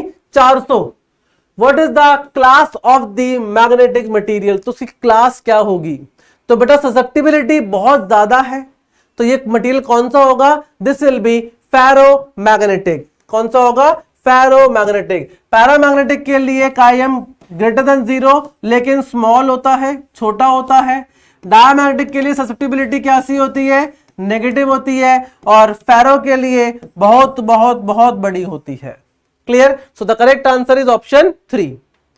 Next, a curve between magnetic movement and the temperature of the magnet is. तो टेम्परेचर और मैग्नेटिक मूवमेंट के बीच में कर्व कैसा बनता है? तो बेटा आपको पता है कि आपका जो फेरोमैग्नेटिक मटेरियल होते हैं वो एक सर्टेन टेम्परेचर के बाद क्या करते हैं? अपने मैग्नेटिज्म को लूज कर देते हैं और वो कन्वर्ट हो जाते हैं किसके अंदर? पैरामैग्नेटिक के अंदर। क्लियर? सो इसीलिए अगर मैं मैग्नेटिक मोमेंट की बात करता हूं तो बेटा कैसे आएगा? ये ऐसे चलेगा एंड उसके बाद थोड़ी देर के बाद क्या हो जाएगा? एक टेम्परेचर के बाद क्या हो जाएगा? अपना मैग्नेटिज्म क्या कर देगा? लूज कर देगा। किसी के अंदर भी ऐसा कुछ नहीं हो रहा है। ठीक है, स्ट्रेट लाइन तो वैसे भी नहीं आएगा। अगर मैं क्यूरिस की बात भी करता हूं, क्यूरिस लॉ की बात भी करते हो, तो वो क्या आएगा? C/T माइनस TC, इस तरीके से आएगा। Clear? So chi M susceptibility this is equal to C/T minus TC। तो बेटा मैग्नेटिक मूवमेंट जो है वो स्ट्रेट लाइन तो वैसे भी नहीं आएगा, इसमें आगे बढ़ता जा रहा है, इंफिनिटी पे जाके कहीं पर होगा। गलत, क्योंकि वो सर्टेन फिक्स टेम्परेचर होता है। क्यूरिस टेम्परेचर एक फिक्स टेम्परेचर होता है जहां पर आपका मटेरियल क्या होता है? अपने पैरामैग्नेटिक मटेरियल को चेंज करके वो किसमें हो जाता है? पैरामैग्नेटिज्म में आ जाता है। ठीक है, so the correct answer to this question is option 3। ठीक है, next, an iron rod of 0.2 centimeter cross sectional area is subjected to magnetizing field of 1200 ampere per meter. The susceptibility of the iron is this. Find the value of the permeability of the rod. तो आपको permeability of the rod की क्या बतानी है? Value बतानी है, कितनी होगी? ससेप्टिबिलिटी गिवन है, तो बाकी दुनिया जहान की जरूरत हमें नहीं पड़ेगी। क्यों भाई? क्योंकि हमें पता है mu is equal to mu naught 1 plus chi M. So mu naught की वैल्यू 4 पाई इंटू 10 की पावर माइनस 7, 1 प्लस 599, तो ये हो जाएगा 600। तो 6 से इंटू 4 हो जाएगा कितना? 2400 इंटू पाई इंटू 10 की पावर माइनस 7। क्लियर? तो यहां से कितना आएगा? ये आएगा 2.4 पाई इंटू 10 की पावर माइनस 4। तो पाई की वैल्यू 3 मानोगे तो 7.2 के आसपास हो जाएगा, उसे थोड़ा सा बड़ा कर दो तो ये आ जाएगा अप्रोक्सीमेटली कितना? 7.536 इंटू 10 की पावर माइनस 4। तो यानी कि ऑप्शन 2 जो है वो हो जाएगा सही। Clear? Next, a paramagnetic substance of susceptibility 3 into 10 to the power minus 4 is placed in a magnetic field of this, then the intensity of magnetization in the unit of ampere per meter is। तो आपको intensity of magnetization बतानी है, कितनी होगी, और आपको क्या दे रखा है? ससेप्टिबिलिटी गिवन है। क्लियर? और आपको नेट मैग्नेटिक फील्ड जिसमें रखा हुआ है वो भी गिवन है। सो बेटा हमें पता है रिलेशन क्या? chi m this is equal to I by h. This is intensity of magnetization और h is intensity of magnetizing field. Unit देखो क्या है? Ampere per metre. ये किसकी यूनिट होती है? इंटेंसिटी की। तो इंटेंसिटी ऑफ मैग्नेटाइजेशन I है और इंटेंसिटी ऑफ मैग्नेटाइजिंग फील्ड क्या है? H है। तो दैट मींस I यहां से आ जाएगा chi m इंटू h। तो chi m हो जाएगा 3 इंटू 10 की पावर माइनस 4, h की वैल्यू हो जाएगी 4 इंटू 10 की पावर माइनस 4, तो ये आ जाएगा 12 इंटू 10 की पावर माइनस 8। सो 12 इंटू 10 की पावर माइनस 8, यानी कि ऑप्शन 3 जो है वो हो जाएगा सही। Clear? Next, there are 4 lightweight rod samples A, B, C and D separately suspended by threads. A bar magnet is slowly brought near each sample and the following observations are noted. तो मेरे पास 4 sample हैं A, B, C, D, सबको मैं bar magnet उसके पास लेके आया और सबके ऑब्जर्वेशन मैंने चेक करे। पहले में आया A is feebly repelled। Repel कौन सा होता है? रिपेल होता है आपका डायामैग्नेटिक। रिपेल कौन सा होता है? डायामैग्नेटिक। रिपेल कौन सा होता है? डायामैग्नेटिक। ठीक है जी। अच्छा, सेकंड है फीबली अट्रैक्टेड। अट्रैक्ट कौन होता है? अट्रैक्ट होता है आपका फीबली कौन सा? पैरामैग्नेटिक। कौन सा? पैरामैग्नेटिक। अच्छा, तीसरा सी इज स्ट्रांगली अट्रैक्टेड, तो ये होता है आपका ferromagnetic, this is ferromagnetic. And D remains unaffected, तो इसका मतलब उसके ऊपर मैग्नेटाइजिंग का कोई फर्क नहीं पड़ रहा, तो वो कैसा होगा, नॉन मैग्नेटिक होगा। कैसा होगा, नॉन मैग्नेटिक। मतलब लकड़ी के पास आप बार मैग्नेट को लेके जाओगे तो कोई फर्क नहीं पड़ेगा उसको, ठीक है। अच्छा, C is a diamagnetic material, गलत, सी नहीं है डायमैग्नेटिक, ठीक है। D is for ferromagnetic, D हमारा नॉन मैग्नेटिक है, गलत। A is of non magnetic, गलत, ए हमारा डायमैग्नेटिक है। B is of paramagnetic, paramagnetic सही है। तो यानी कि ऑप्शन 4 जो है वो हो जाएगा सही। Clear. Next, the resultant force acting on A diamagnetic material in a magnetic field is in direction. अब जो आपकी रिजल्टेंट फोर्स है डायमैग्नेटिक मटेरियल के ऊपर, वो किधर की तरफ होगी। आपके जो डायमैग्नेटिक मटेरियल्स होते हैं, डायमैग्नेटिक मटेरियल्स ये मूव करते हैं स्ट्रॉन्ग से वीक की तरफ, stronger field to weaker field. जहां पे फील्ड ज्यादा होती है उधर से कमजोरी की तरफ ज्यादा, जहां पे कम होती है उधर की तरफ मूव करते हैं, क्योंकि दे आर रिपेल्ड, ये रिपेल होते हैं इसीलिए। तो that means from stronger to the weaker part of the magnetic field, यानी कि ऑप्शन 1 ही आपका क्या हो जाएगा, सही हो जाएगा। क्लियर। ये स्ट्रॉन्ग फील्ड से वीक की तरफ जाते हैं, पैरामैग्नेटिक आपके वीक से स्ट्रॉन्ग जाते हैं, फेरोमैग्नेटिक आपके वीक से स्ट्रॉन्ग जाते हैं, ठीक है। Next, obtain the earth magnetic, assume that the earth field can be approximated by a giant bar magnet of magnetic moment. This, the earth radius is 6400 kilometers. तो आपको क्या करना है भाई, अर्थ की मैग्नेटिक फील्ड की इंटेंसिटी निकालनी है, क्योंकि ऑप्शन देखोगे तो क्या है, एम्पियर पर मीटर में, ठीक है। अच्छा, मान लो कि जो अर्थ है भाई बड़ी सी मैग्नेट है जिसका मैग्नेटिक मोमेंट इतना है और उसका रेडियस कितना है, इतना है। क्लियर। तो इंटेंसिटी निकालनी है, इंटेंसिटी ऑफ मैग्नेटाइजेशन। तो बेटा आई निकालना है बेसिकली हमें, और आई क्या होता है, मैग्नेटिक मोमेंट अपॉन वॉल्यूम। अब अर्थ है, अर्थ को मान सकते हैं स्फेयर, और स्फेयर का वॉल्यूम होता है 4/3 पाई आर क्यूब। तो यह आ जाएगा m upon 4/3 pi r cube. तो यह हो जाएगा 3m upon 4 pi r cube. m की वैल्यू है, हाँ है, r की वैल्यू है, हाँ है, तो बेटा सारी वैल्यू रख देंगे तो हमें क्या मिल जाएगा, i मिल जाएगा। तो this will come out to be 3 into 8 into 10 की power 22 divided by 4 pi r cube. 6400 kilometre, इसको मीटर में करेंगे तो ये आएगा 6.4 into 10 की पावर 6, एंड इसका कर दो क्यूब, इसका कर दो क्यूब। क्लियर। तो इसको जब सॉल्व करोगे बेटा तो ये अप्रोक्सीमेटली आता है 72.9 एम्पियर पर मीटर, ठीक है। That means the correct answer is option 1। तो यहां आपका जो डेफिनेशन है इंटेंसिटी की, उसका इस्तेमाल किया जाता है कि भाई कितने मैग्नेटिक मूवमेंट इंड्यूस हुए per unit volume, that is your intensity. Clear. Next, 2010 का सवाल, a magnet of magnetic moment 2.5 ampere meter square weighs 66 gram. If the density of the material of the magnet is this, find the intensity of magnetization. Same सवाल है जैसे अभी पिछला किया है, बस यहां पर इसने रेडियस नहीं देके, मतलब वॉल्यूम की जगह क्या दे दिया इसने, मास और डेंसिटी दे दिया। क्लियर। वॉल्यूम की जगह पे क्या दे दिया, मास और डेंसिटी। बेटा वॉल्यूम क्या हो जाएगा, ये हो जाएगा आपका मास अपॉन डेंसिटी, और इंटेंसिटी क्या हो जाएगी, इंटेंसिटी हो जाती है mass by volume, sorry magnetic movement by volume.